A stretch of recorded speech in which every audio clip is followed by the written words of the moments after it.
একাধিক পদে দ্রুত নিয়োগের দাবিতে বৃহস্পতিবার পিএসসির অভিযান এবং ডেপুটেশন কর্মসূচি। পিএসসি দুর্নীতি মুক্ত মঞ্চের তরফ থেকে মিছিল করে ডেপুটেশন জমা দেওয়ার কর্মসূচি নেওয়া হয়েছে। তাদের প্রাথমিক দাবি, সমস্ত নন জয়েনিং সিটে দ্রুত নিয়োগ করতে হবে। এছাড়া যে সমস্ত ক্ষেত্রে দুর্নীতি হয়েছে তাদের দ্রুত শাস্তি দিয়ে যারা চাকরি করছে তাদের বরখাস্ত করতে হবে বলে দাবি।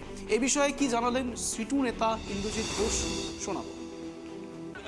কি নিয়ে দাবি আপনার? 2019 সালে পিএসসি থেকে আইসিডিএস প্রমোশনালের জন্য পরীক্ষা হয়েছিল, এখনও পর্যন্ত তার নিয়োগ প্রক্রিয়া সম্পন্ন হয়নি। আমরা চাই দ্রুত রেজাল্ট বেরোক। তার সত্ত্বেও fire operator, food SI, miscellaneous service, বিভিন্ন জায়গায় ক্লার্কশিপ, তাদের বেশ কিছু নন জয়েনিং সিট পড়ে আছে, নিয়োগ হচ্ছে না। এবং সবচেয়ে বড় কথা যে 5-6 মাস হয়ে গেছে একটা জায়গায় রাজ্যপাল, রাজভবন এবং তার সাথে রাজ্য সরকার কী করছে জানি না, পিএসসির কোনো চেয়ারম্যান নেই। আইএস পদমর্যাদা সম্পন্ন একজন অফিসারকে পিএসসির চেয়ারম্যান করতে হবে, এটাই আমাদের দাবি। নিয়োগ প্রক্রিয়া স্বচ্ছ করতে হবে এবং 2017 সালে যে দুর্নীতি হয়েছিল, দুর্নীতির বিরুদ্ধে আমাদের সংগ্রাম।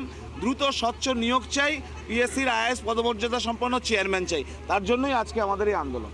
এর আগেও ডেপুটেশন দেওয়া হয়েছিল, কি আশ্বাস পেয়েছিলেন?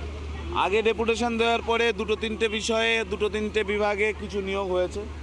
ওরা বলেছিল যে গত মাসে যে আইএস চেয়ারম্যান নেই, 1 মাসের মধ্যে এখনও চেয়ারম্যান নেই। দেখুন আপনি, এই যে দিদিরা এসছে, বয়স হয়ে যাচ্ছে, তারা আইসিডিএসের কাজ করে, তাদের নিয়োগ হচ্ছে না, ফলে রাস্তায় নামতে বাধ্য হচ্ছি। যদি আজকে কোনো সুরাহা না পাই, এখান থেকে আমরা উঠবো না, রাত্রির পর্যন্ত থাকবে, সেই মানসিক প্রিপারেশান নিয়েই দিদিরা এসছেন।